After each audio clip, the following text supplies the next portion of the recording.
जब भी निकाह पढ़ाने वाला निकाह पढ़ाते वक्त खुतबा पढ़ता है तो हर खुतबा पढ़ने वाले को, चाहे किसी भी मजहब से, किसी भी फिरके से ताल्लुक रखता हो, हमने अक्सर लोगों को ये आयत पढ़ते हुए सुना है। ये अलग बात है कि आज हमने निकाह को निकाह समझा नहीं,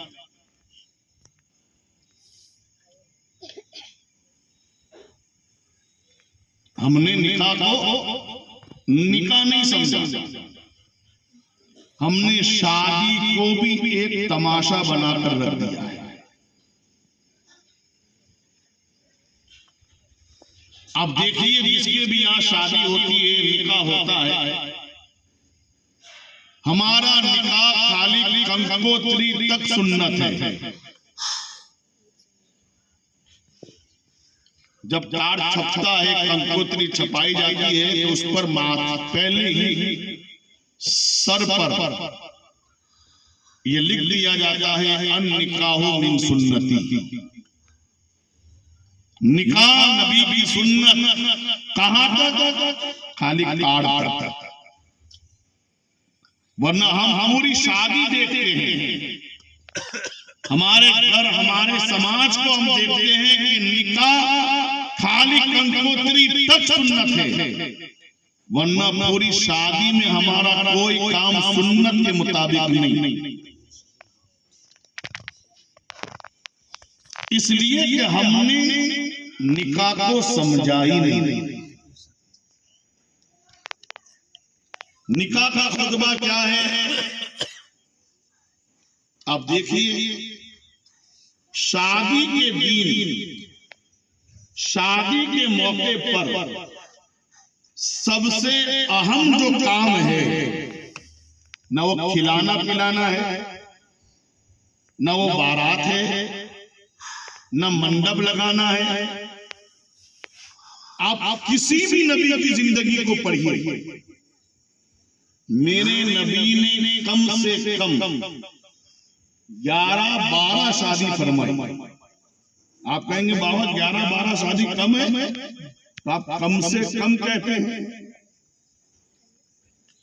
हालांकि कुछ लोगों को तो नबी की ये शादियों पर भी एतराज है, और माज़अल्लाह ऐसी बकवास करते हैं, गैर करते थे वो तो हम सुन लेते थे। आज कलमा पढ़ने वाले भी नबी की शान में ऐसी बकवासें करते थे।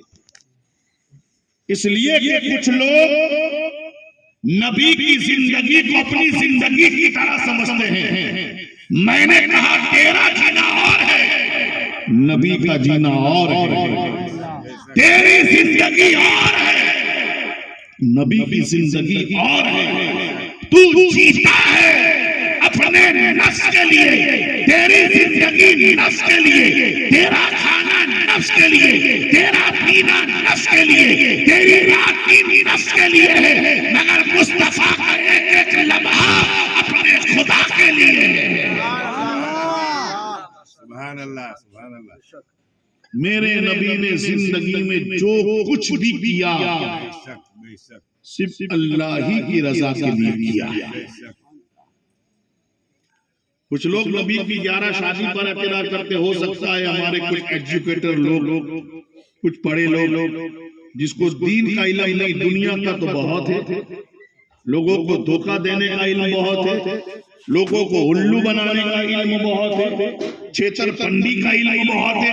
ऐसे लोग जब ये शादी के बारे में पढ़ते कि नबी ने 11 शादियां की, तो कुछ लोग कहते माशाअल्लाह मुसलमानों का मोहम्मद औरतों का शौकीन था।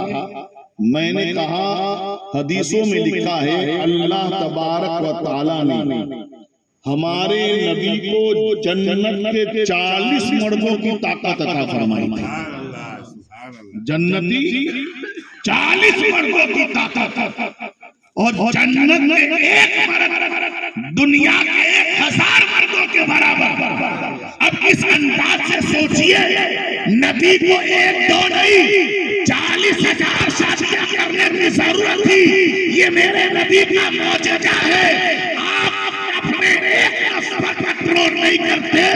नबी को इतना पावरफुल नफ्स दिया था, फिर भी नबी ने 40,000 नहीं 11 निकाह करके अपने नफ्स को अपने कंट्रोल में रखा। आज हमारे पास एक नफ्स है, फिर भी हम मेरे दोस्तों गलत कामों में की तरफ बढ़ जाते हैं। मेरे नबी की जिंदगी को पढ़िए। सरकार ने 11 शादी की, मगर सिर्फ हजरत आयशा सिद्दीका रदी अल्लाह ताला अन्हा कुंवारी थी। हजरत आयशा सिद्दीका रदी अल्लाह ताला अन्हा के सिवा नबी की दूसरी बीवियां थी, कोई तलाकशुदा थी, कोई बेवा थी। और आप सब जानते हैं कि दुनिया की नजरों में बेवा को क्या समझा जाता था। दुनिया की नजरों में तलाकशुदा औरतों के बारे में लोग कैसी कैसी बातें करते थे। अगर किसी का शौहर का इंतकाल हो जाए और अगर कोई औरत बेवा हो जाती थी तो दुनिया उस औरत को मनहूस कहती थी। दुनिया उस औरत को देखना गवारा न करती थी। दुनिया उस औरत की तरफ देखना पसंद न करती थी। अगर कोई धंधा करने वाला, कोई दुकानदार, अगर कोई नौकरी जाने वाला अगर बेवा को देख लेता था तो आगे नहीं बढ़ता था, कदम को वापस कर लेता था। मैं ऐसा ना हो कि मैं वहीं जाऊंगा, नुकसान हो जाए, कहीं मेरा एक्सीडेंट हो जाए, कहीं मैं खड्डे में गिर जाऊं। मेरे दोस्त लोग मनहूस कहते थे, लोग देखना गवारा न करते थे। पूरी दुनिया के अंदर हर मजहब वाले ने औरत जो बेवा हो जाए उसे मनहूस कहा, उसको मेरे दोस्त देखना गवारा न किया। मगर तारीख उठा कर दे, इतिहास गवाह है, सारी दुनिया बेवा को मनहूस कहे, अबाकन कहे, मगर मेरे मुस्तफा ने सबसे पहला निकाह खदीजतुल कुबरा के साथ किया। और खदीजतुल कुबरा का उससे पहले 2 मरतबा निकाह हो चुका था। यानी खदीजतुल कुबरा खुद बेवा थी। दुनिया जिसको मनहूस कहे, अबाकन कहे, मेरा मोहम्मद सबसे पहले बेवा से निकाह करके दुनिया को ये पैगाम देता है, इस्लाम औरतों को अबाकन बनाने नहीं आया है, इस्लाम औरतों को सुहागन बनाने के लिए।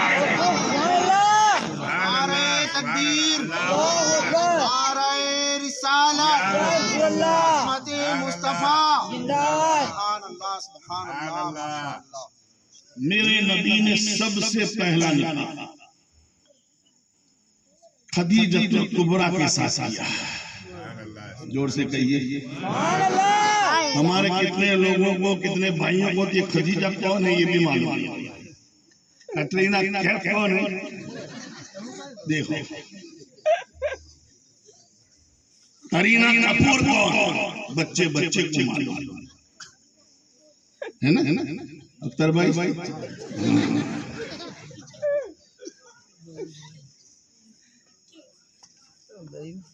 यानी कलाकार सबको मालूम, हमारे घर की बेटी को मालूम है कि कौन सा ड्रेस किसने कब पहना, सरारा कब आया, किसने पहना, इनको मालूम। प्लाजा अल्लाह जाने कैसे कैसे नाम आते हैं, हम तो सुनते हैं तो मेरे दोस्त दिमाग चकरा जाता है। एक ड्रेस फलानी ने पहना ऐसा सीखो, फला कलाकार ने पहना ऐसा लाओ। मेरे दोस्तों आज कसम खुदा की हमारी बेटियों के लिबास में बाप को कर्ज के पहाड़ के नीचे दबा कर रख दिया। एक ड्रेस 25-25 हजार का, उसके बावजूद भी बेटी का बदन छुपता नहीं। कीमती लिबास, महंगा लिबास, मगर उसके बावजूद भी एक जमाना था पहले हमारे घर की खातून औरत का दुपट्टा सर के नीचे रहता था। अब तो दुपट्टा कहाँ है इसका ही पता है ना। पहले ऊपर कपड़ा ज्यादा रहता, अब नीचे जरूरत के बगैर का कपड़ा नीचे। अगर 4 बेटियां हमारे घर की निकल जाए तो मेरे दोस्त को रास्ते साफ करने की जरूरत नहीं।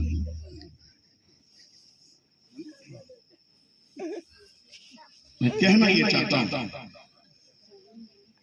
कोई जरूरी नहीं है कि शादी में आप 25,000 50,000 का जोड़ा पहनोगे तो निकाह होगा। अगर 50,000 के जोड़े की जरूरत होती तो मैं दावे से कहता हूं दुनिया में सबसे बेहतरीन दुल्हन जिसका निकाह जमीन पर बाद में हुआ, आसमान पर खुदा ने पहले लगाया, जिसको ज़माना खातून जन्नत फातिमा ज़हरा के नाम से जानता है। वो खातून जन्नत, वो खातून जन्नत जिसका निकाह अली शेरे खुदा मुश्किल कुशा फातिह खैबर रज़ी अल्लाह तआला अन्हु के साथ हुआ। मगर किताबों में लिखा है मेरे दोस्तों, आज हमारा निकाह होता है तो हमारे निकाह के लिए मेरे दोस्तों दुल्हा दुल्हन की पसंद हम करते हैं, हमारे घर वाले करते हैं। किसी का बाप करता है, किसी की माँ करती है, किसी का खालू करता है, किसी की खाला करती है, या किसी का मेरे दोस्तों पड़ोसी करता है।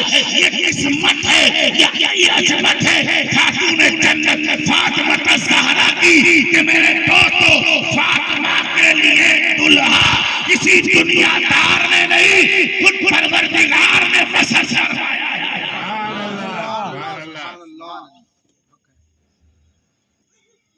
आसमान पर अली और फातिमा का निकाह पहले हुआ और फिर खुदा ने जिब्रील से कहा जाओ मेरे महबूब से कह दो हमने फातिमा का निकाह अली के साथ आसमानों पर कर दिया है, अब जमीन पर तुम कर दो। अब बताओ दुनिया में कोई है ऐसा निकाह? नाली जैसा कोई दुल्हा नजर आता है, न खातून जन्नत जैसी कोई दुल्हन नजर आती है। और निकाह पढ़ाने वाला अल्लाह का महबूब है और महफिल में बैठने वाला अबू बकर है, उस्मान है, फारूक आज़म उमर इब्न खत्ताब है, सहाबा किराम है। मेरे दोस्त इतनी मुकद्दस महफिल है निकाह की और इतना प्यारा निकाह।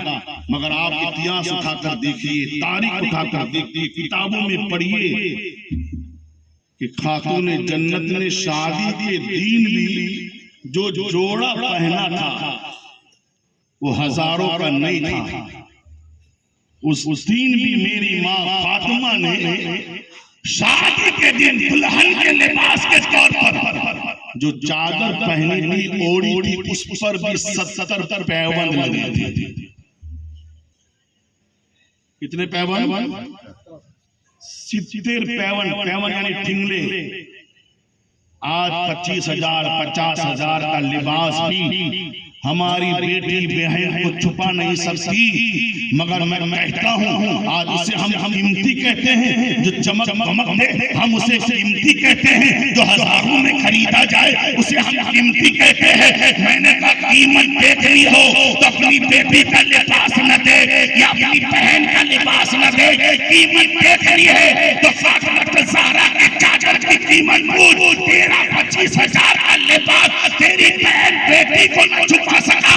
फातिमा की पैबंद वाली चादर कल क़यामत के दिन मुझ जैसे लाखों को छुपाती नजर आएगी। बेशक नारे रिसालत शाने फातिमा ज़हरा, नारे रिसालत। अगर दुल्हन का कपड़ा, मैं ये नहीं कहता अल्लाह ने आपको दिया है अपनी बेटी को पहनाइए, मगर जरूरी नहीं जो कह रहा हूं सुनिए। निकाह में जरूरी नहीं कि नए कपड़े होंगे कोई निकाह होगा। मेरे नबी ने 11 शादी की, 12 शादी। सबसे पहली शादी खदीजतुल कुबरा के साथ। और आज का दिन बड़ा मुबारक दिन है। आपने जुमा में सुना कि सरकार अबू बकर सिद्दीक रज़ियल्लाहु ताला अन्हु की आज उर्स मुबारक की तारीख, मगर हमारे बहुत सारे मुसलमान भाइयों को बहनों को ये भी खबर नहीं। चलते फिरते मेरे दोस्तों लोगों की तो हम तारीख याद आते हैं, इतने बड़े ताजदार जो खाली सुन्नियों का नहीं, मेरे दोस्तों सहाबाओं का भी ताजदार है, जो सारे मोमिनों का ताजदार है। मेरे दोस्तों जानते हो हजरत अबू बकर सिद्दीक रज़ियल्लाहु ताला अन्हु मेरे नबी के जहां ये उम्मती है, जहां ये सहाबी है, मेरे दोस्तों ऐलान नबूवत से भी पहले मेरे आका के ये दोस्त थे अबू बकर सिद्दीक। उम्र में 2.5-3 साल का फर्क था। और किताबों में यहाँ तक लिखा है, बयान करने वाले यहाँ तक बयान करते हैं कि जब खदीजतुल कुबरा के साथ मेरे नबी का निकाह हो रहा था, उस वक्त दोस्त की तरफ से दोस्ताना ताल्लुकात में मेरे आका के साथ अगर कोई गया था तो दोस्त बनकर अबू बकर सिद्दीक गए।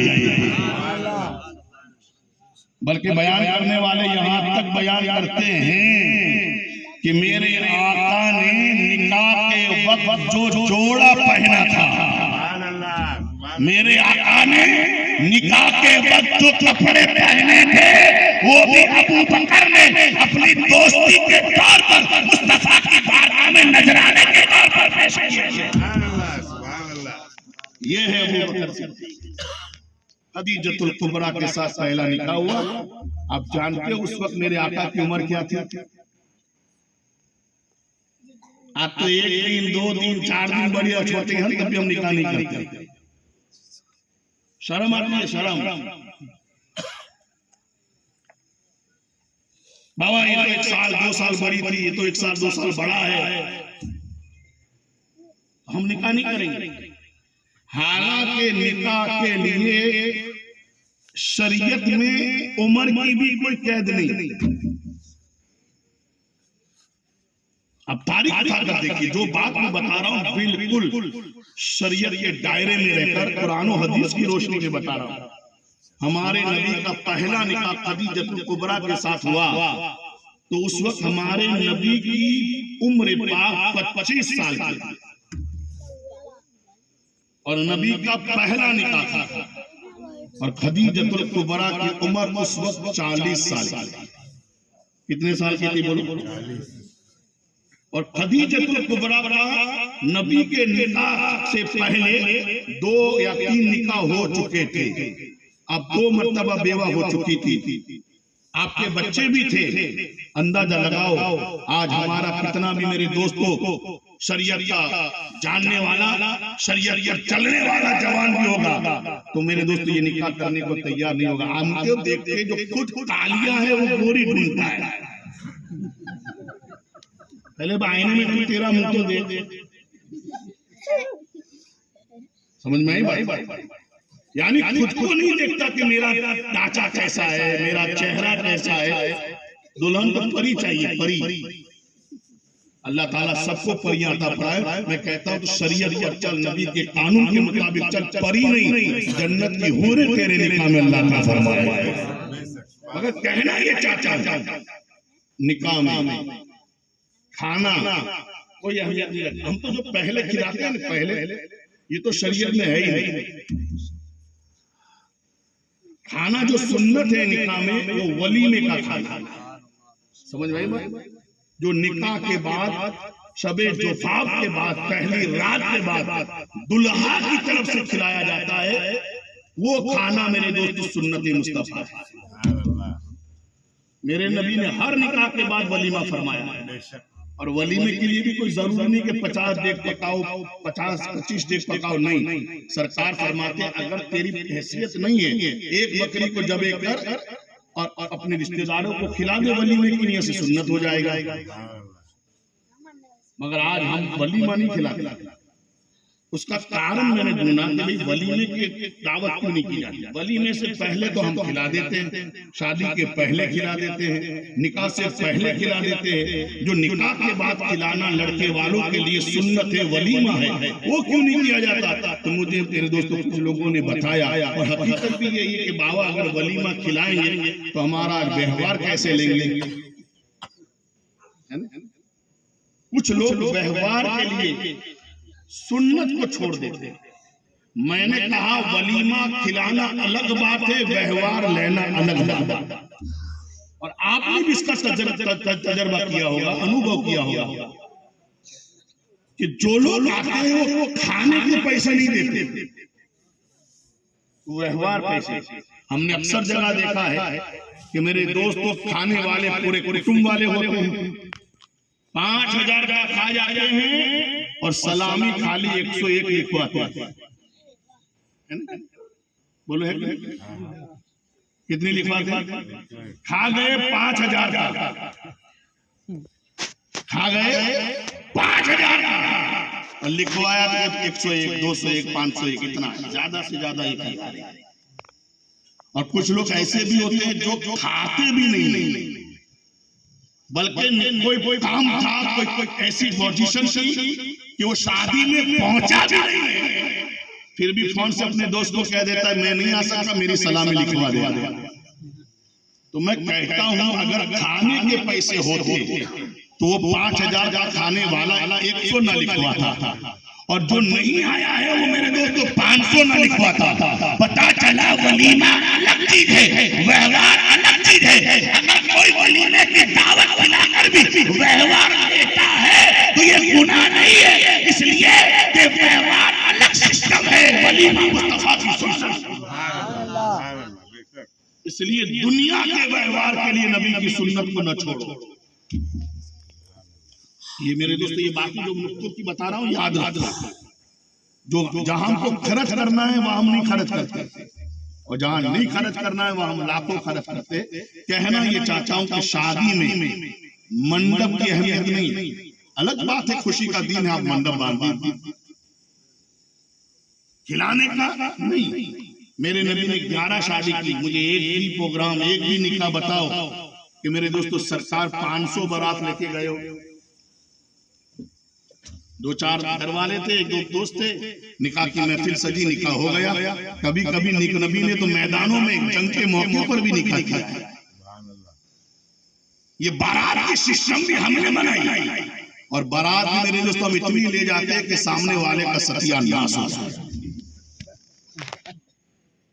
अब तो दुल्हा वाले सामने वाले पर मेरे दोस्तों बोझ बनकर फरमाइश करते हैं कि हमारे बारातियों को ये खिलाना पड़ेगा। इंकज भाई सुनिए, बारातियों को ऐसा खिलाना पड़ेगा, ऐसा बिठाना पड़ेगा, ये करना पड़ेगा, वो करना पड़ेगा। बेटी वालों पर हम जुल्म करते हैं, हालांकि मेरे दोस्तों बारातियों को खिलाना शरीयत के एतबार से न फर्ज है, न वाजिब है, न सुन्नत है। लड़के के बाप की मर्जी, मेहमान की खुशी में खिला दे, हम हक नहीं कर सकते। कुछ लोग फरमाइश के मुताबिक खिलाने में हमारे मुसलमान मेरे दोस्तों कर्ज के डब्बे में डबते हुए नजर आते हैं। कुछ लोग ब्याज के चक्कर में फंसकर मेरे दोस्तों अपनी जिंदगी को बर्बाद करते नजर आते हैं। आज अगर किसी गरीब के यहाँ बेटी का जन्म होता है तो उसी वक्त उसके माँ बाप खुशियां मनाने से पहले दम के अंदर मुब्तला हो जाते हैं। खुदा बेटी दी है, हम नाराज नहीं है, मगर इसकी शादी का खंडन कहां से लाएंगे? ये अल्लाह की बात है कि खुदा जिसको बेटी देता है उसका बंदोबस्त वो खुद ही कर देता है। मगर हर माँ बाप टेंशन में आ जाते हैं कि क्या करेंगे, कैसा करेंगे, क्या हासिल लाएंगे। मैंने कहा हमारे रिवाजों ने शादी को मेरे दोस्तों एक तमाशा भी बना दिया, एक बोझ भी बना दिया। वरना शादी क्या है? नबी फरमाते हैं कितने कम खर्चे में शादी होती है वो अफजल शादी कहलाती है। ये बारात पर तो मुझे एक लतीफा बड़ा अच्छा याद आता है, अक्सर जगह कहता भी हूँ। एक मर्तबा मियाँ बीबी दोनों आपस में बात कर रहे थे कि बहादुर कौन। मियाँ बीबी आपस में बातचीत कर रहे थे, मोहब्बत से बातचीत कर रहे थे। एक दिन बात चली बहादुरी की, बहादुर कौन? तो मियाँ भाई कहते हैं, मर्द कहता है हम बहादुर, मेरी ताकत ये, मैं हजारों को पछाड़ दूं, मैं ये कर दूं, मैं वो कर दूं। तो बीवी कहती है बैठने हो तो कितना बड़ा बहादुर है मैं जानती हूँ। क्यों? सुन, बहादुर तू नहीं, बहादुर मैं हूँ। क्या दलील क्या? तो मेरे दोस्तों बीवी शौहर से कहती है अगर तू बहादुर होता तो मुझे लेने 500 को साथ ना लाना। इतना डरता था कि 500 को साथ लेकर आए। देख बहादुर मैं हूँ, तेरे घर अकेली चली आई, न भाई को लाई, न बाप को लाई, न मेरे दोस्तों किसी रिश्तेदार को लेकर आई, अकेली चली आई। पता चला बहादुर तू नहीं, बहादुर मैं हूँ। आज हमारे रिवाज में मर्दों की मर्दानगी को छीन लिया। अब आप देखिए घर जाकर फिर यही होता है, जो बहादुर थी वो उसका हुक्म हम पर चलता है, वो हम पर राज करती है, तिजोरी की चाबी उसके पास हो जाती है, अब मसाले खाने के भी पैसे उसके पास ढूंढने पड़ते हैं। मेरे दोस्तों सोचिए, हालांकि मैं कहता हूँ न बारात की मेरे दोस्तों जरूरत, न मंडप की जरूरत, न खाना खिलाने की जरूरत, निकाह में सबसे अहम जो काम होता है वो इजाबो कबूल होता है। इजाबो कबूल समझते हो? लड़की कहे मैंने अपनी जात को फलां के निकाह में दिया, इसको इजाब कहते हैं, और लड़का कहे मैंने उसको कबूल किया, इसको कबूल कहते हैं। दो गवाहों के सामने लड़का लड़की अपने आप को मेरे दोस्तों निकाह की नीयत से एक दूसरे को सुपुर्द कर दे, उसे मेरे दोस्तों निकाह कहते हैं। अब मेरे दोस्तों देखिए क्या है, खाली महर। निकाह में क्या है?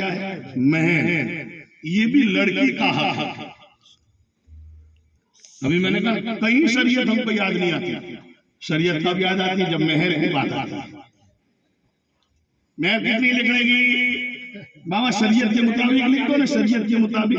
मैंने कहा पूरी शादी तो शरीयत के मुताबिक हुई नहीं। मुझे बता कि गरबे गाने किसकी सुन्नत थी, रात भर डीजे बजाना किसकी सुन्नत थी? हमारा इस्लाम तो कहता है कि अगर कोई सो जाए तो उसके सामने इतनी जोर से कुरान भी न पढ़ो कि उसकी नींद में खलल आ जाए। बताओ जब तुम्हारा दीन किसी सोए हुए के सामने जोर से कुरान पढ़ने की इजाजत नहीं देता, तो शादी के मौके पर जोर जोर से डीजे बजाकर लोगों की नींदें खराब करने, बीमारों को मेरे दोस्तों छोड़ने के लिए इजाजत तुमको किसने? सब होता है। हालांकि इसकी जरूरत निकाह में सबसे अहम जो काम है ना वो इजाजत कबूल है, और उस वक्त पढ़ा हुआ खुतबा है। मगर खुतबे को मुझे पूछिए, अक्सर जगह देखा है खाने में 5000 लोग हाजिर रहते हैं। रसूल आप अभी देखिए कितने बैठे होंगे, ये तकरीर फिर भी बैठे कुछ लोग, वो सोचते हम नहीं गए, हम नहीं गए। मैंने कहा ये बदनसीब है कि नबी ने तुझे अपनी महफिल में बैठने नहीं दिया। सरकार तेरे मोहताज नहीं है, मेरा नबी तो वो है जिसका जिक्र सुनने आसमान की फरिश्ते आ जाए। कहना ये चाचा मेरे दोस्त हम जो कुछ करती है अलग बात है, खुशी है करे जो जायज तरीके से करे, खिलाइए पिलाइए मंडप बांधिए सब, मगर ये जरूर नहीं। निकाह में सबसे अहम जो काम है वो इजाब कबूल है और खुतबा है जो सुनना है। मुझे बताओ अगर आपने 5000 आदमी को खिलाया, 5000 आदमी को खिलाया, 50,000 का मंडप बांधवाया, 500 बारात लेकर गए। मैंने कभी उत्तर प्रदेश की एक क्लिप देखी कि दुल्हा को बाइक नहीं दी तो दुल्हा बारात लेके वापस चला। खिलाना गया, मंडप गया, सब कुछ गया। निकाह में खिलाना पिलाना मंडप किया हमने, निकाह में इजाबो कबूल है अहम चीज। अगर तुम लाखों खर्च करके खिलाओ, हजारों का मंडप बंधवा दो, मगर निकाह के वक्त कर लड़की कह दे मुझे कबूल नहीं, अगर लड़का कह दे मैं राजी नहीं, तो तेरा सारा खिलाना बेकार, तेरा मंडप बेकार, तेरी बारात बेकार। अगर कुछ भी नहीं किया, शरबत पिलाया, दो गवाह को बिठाया, इजाबत कबूल हो गया, मेरे दोस्तों निकाह हो गया, ना 1 रुपया खर्च हुआ, सिर्फ मेहर दी। वो भी अगर तेरी हैसियत नहीं है मेरे दोस्तों रोकड़े देने की, तो शरीयत इस बात की भी इजाजत देती है। मगर आज उसकी तरफ हमारी तवज्जो नहीं। अब सुनिए, निकाह के वक्त जब खुतबे का वक्त आता है ना, निकाह का वक्त आता है, शादी में देखिए आप 4 दिन से पहले मेहमान आ जाएंगे, रिवाज है 4 दिन 5 दिन 8 दिन पहले, जैसी जैसी मेरे दोस्तों रिश्तेदारी 8 दिन पहले 10 दिन पहले 4 दिन पहले आ जाएंगे, और मेरे दोस्तों सामने वाले का सत्यानाश शुरू, उसी दिन से गिनती शुरू। किसी की शादी होती, उसकी बर्बादी होती। किराया पिलाना बता दो, चलो मेहमान बहन थी, बेटी थी, आई, दामाद थे, बहनों थे, अब सब शुरू। 4 दिन पहले आए थे, 8 ढंग से खा रहे थे, मगर जब निकाह का वक्त हुआ ना, तो उनको भी उस वक्त ढूंढना पड़ता है, गवाह कहाँ है, वकील कहाँ है, तो एक भी मिलता नहीं है। हमने तो बहुत जगह पर ऐसे भी निकाह देखे हैं कि मेरे दोस्तों निकाह के वक्त दुल्हा का बाप भी वहां मौजूद नहीं,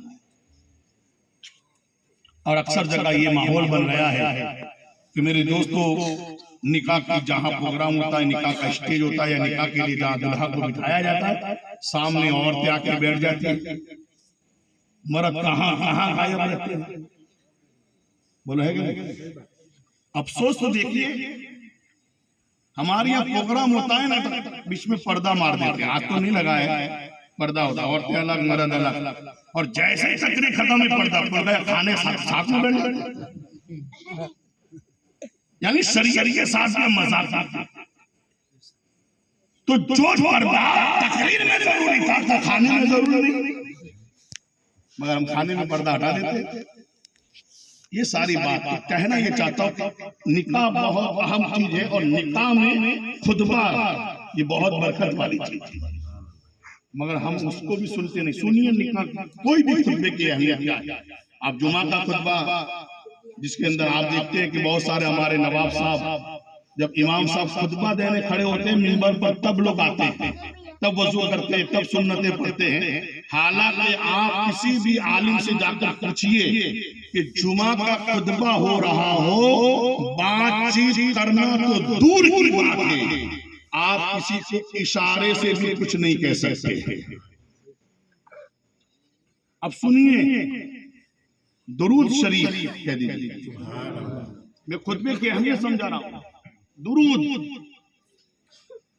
एक इतनी आला नेमत है कि अल्लाह तबारक व तआला ने अपनी इबादत के लिए तो टाइम मुकर्रर कर दी।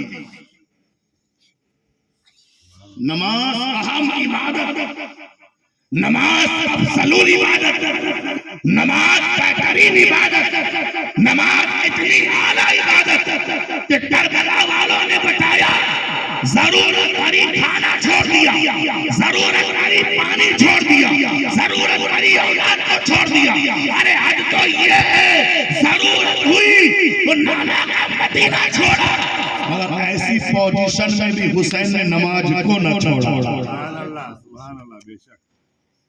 आखिरी वक्त भी सजदा करके दुनिया को नमाज की अहमियत को बताया कि ये सजदा मामूली न समाज, न मस्जिद में, न बैतुल्लाह की दीवारों के साए में, नमाज इश्क अदा होती है तलवारों के साए में। देख लेगा करबला में जो सजदा हुसैन का आता तवाफ करने को काबा हुसैन।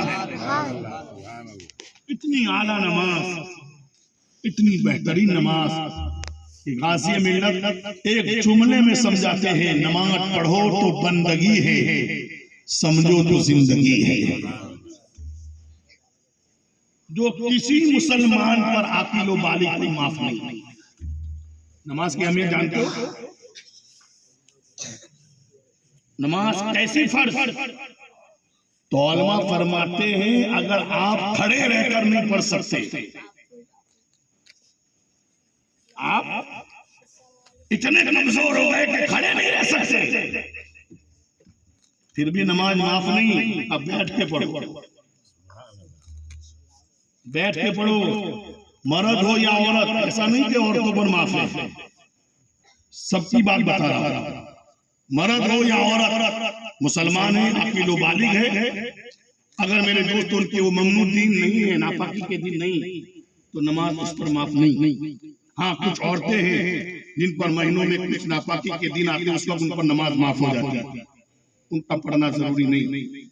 मगर अहमियत बता रहा हूँ, नमाज उसके सिवा माफ नहीं। अगर आप इतने कमजोर हो गए कि खड़े होकर नहीं पढ़ सकते, तो शरीयत दिली के लिए माफ हो जाए बैठ के पढ़। अगर इतने कमजोर हो गए कि बैठ के भी नहीं पढ़ सकते, तब भी माफ नहीं, कर सो के पढ़,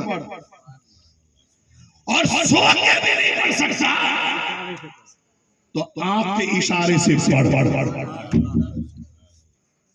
ये है नमाज जो जेठालाल के नियम छोड़ देते हैं। मामूली चीजों में शादी सुन्नत है, एक सुन्नत अदा करने में हम कितनी नमाजें छोड़ते हैं।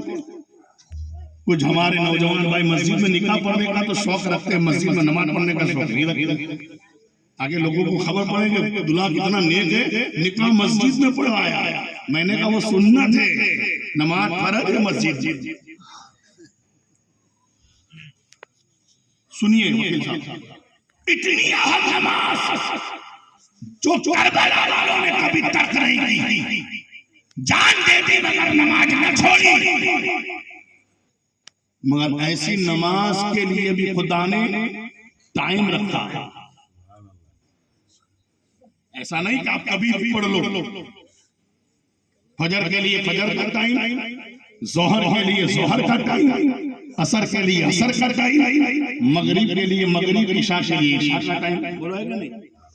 अगर आप जोहर में असर पढ़ लो, बोलो कितनी भी परेशानी, कितनी भी दूर जाना होगा, नहीं, जोहर के टाइम पर जोहर, असर के टाइम पर असर। हाँ, अगर हज में गया है और अरफात के मैदान में है तो वहां मस्जिद में पढ़ता है तो जोहर और असर साथ में पढ़ ले। किसी भी टाइम को जोहर का टाइम हो गया, जोहर भी पढ़, असर भी पढ़, मगर शर्त क्या है? हज का दिन हो, अरफात का मैदान हो, वहां की मस्जिद हो, तब ये कानून है। मेरे दोस्तों, वरना दूसरी जगह तुझे असर की नमाज जोहर में पढ़ने की इजाजत नहीं। अल्लाह ने अपनी नमाज के लिए टाइम रखा। जिस टाइम की नमाज हो उसी टाइम में पढ़ो। अगर तूने टाइम को छोड़ दिया तो हदीस में आया है, अगर किसी ने एक नमाज को जानबूझकर कसा कर दिया, कसा का मतलब टाइम के बगैर पढ़ी, जोहर को मगरिब में, मगरिब को इशा में पढ़ी, छोड़ा नहीं, पढ़ लिया, मगर कसा पढ़ी, टाइम के बगैर पढ़ी, फिर भी उसकी सजा क्या है? तो मेरे आका फरमाते हैं, जिसने एक नमाज को जानबूझ के कसा किया, कल क़यामत के दिन अल्लाह ताला उस नमाज को कसा करने वाले को जहन्नम की आग में 2 करोड़ 88 लाख बरस जलाएगा। एक नमाज के कसा करने की सजा बता रहा हूं, छोड़ने की सजा आप खुद सोच लेना क्या होगी। मैं तो खाली कजा का मतलब फिर पढ़ ली, खाली टाइम पर नहीं पढ़ी, उसकी सजा ये है कि 2 करोड़ 88 लाख बरस ये नहीं देखा जाएगा कि कहां गया था, क्यों गया था, किसने से गया। समझ में आई बात? कसा की सजा, कसा की सजा 2 करोड़ 88 लाख बरस, और दुनिया की आग में नहीं, जहन्नम की आग। दुनिया के 7 समंदर का पानी भी उस आग को बुझा नहीं सकता। उस आग में 2 करोड़ 88 लाख बरस, एक नमाज के कसा करने की सजा। अब बताओ, जिसकी सबक छूट गई उसका हाल क्या होगा? ये अलग बात है, खुदा करम कर दे, मेहरबानी फरमा दे, माफ कर दे, उसकी जान करे। मगर अगर वो अदल करे तो सजा भुगतने के लिए तैयार रहना। ये है नमाज। मगर क्या है उसके लिए भी टाइम, फजर के लिए फजर, जोहर के लिए जोहर, असर के लिए असर, मगरिब के लिए मगरिब, इशा के लिए इशा। बुलाएंगे जुमा के दिन जुमा, नमाज के लिए टाइम। अल्लाह ने अपनी इबादत के लिए टाइम, रोजा बहुत अच्छी बात है, मगर उसके लिए भी टाइम। सुबह सादिक से लेकर गुरूब आफ्ताब, कोई रात को भूखा रहे, प्यासा रहे, उसको रोजा नहीं समझा जाएगा। रोजे के लिए भी टाइम है। और फर्ज रोजों के लिए तो महीना भी मुकर्रर है रमजान। अब रमजान के अलावा पूरा साल रोजा रखे आप फर्ज नहीं नफल का सवाब मिलेगा, मगर रमजान शरीफ का रोजा ये फर्ज है। एक अगर जानबूझकर छोड़ दिया तो 9 लाख बरस ये है। मगर उसके लिए भी बोलो टाइम है। नमाज बेहतरीन इबादत मगर टाइम, रोजा बेहतरीन इबादत मगर टाइम। रात को रोजा नहीं होगा, आप 10 घंटे का रोजा दिन का है, अब रात को 17 घंटे भूखे रहिए, रोजा नहीं रहे दिन के लिए। सुबह सादिक से लेकर गुरूब आफ्ताब तक अल्लाह की रज़ा के लिए खाना पीना और ज़िम्मा छोड़ने का नाम रोजा है। उसके लिए भी टाइम, ज़कात उसके लिए भी टाइम। अगर तुम साहिब निसाब है, आज तुम्हारे पास लाख रुपया आया, आज ज़कात फर्ज नहीं, उस पर 1 साल गुजर जाए तब ज़कात फर्ज है। ज़कात के लिए भी, हज के लिए भी टाइम, नमाज के लिए भी टाइम, रोजे के लिए भी टाइम। अल्लाह ने अपनी इबादत के लिए टाइम, यानी नमाज पर वक्त, रोजा पर वक्त, हज पर वक्त, ज़कात पर वक्त। मगर जब मुस्तफा के दरूद की बात आई तो रब ने कहा मेरी इबादत पर वक्त होगी, मेरे महबूब का दरूद हर वक्त होगा। नबी के दरूद के लिए टाइम नहीं कि तू सुबह पढ़े तो चले, रात को पढ़े तो चले, दिन पढ़े तो चले, शाम को पढ़े तो चले, गुरु पढ़े तो चले, सुबह सादिक के वक्त पढ़े तो चले, खड़े होकर पढ़े तो चले, कोई टाइम नहीं। जब चाहे पर, सुबह पर, शाम पर, दिन पर, रात पर, तेरी कितनी ताकत हो इतना पर, यानी अपनी इबादत के लिए तो खुदा ने टाइम रखा, महबूब के दरूद के लिए टाइम नहीं। यहां तक मसला बता दो, सुनिए, हमारी कोई जहालत की बुनियाद पर, जहालत की बुनियाद पर, इल्म न होने के लिए, और अगर कुछ दिन नापाक हो जाती है तो उस पर नमाज, उस दिन नापाक के दिन नमाज माफ हो जाती है। अगर डिलीवरी वाली औरत है, जब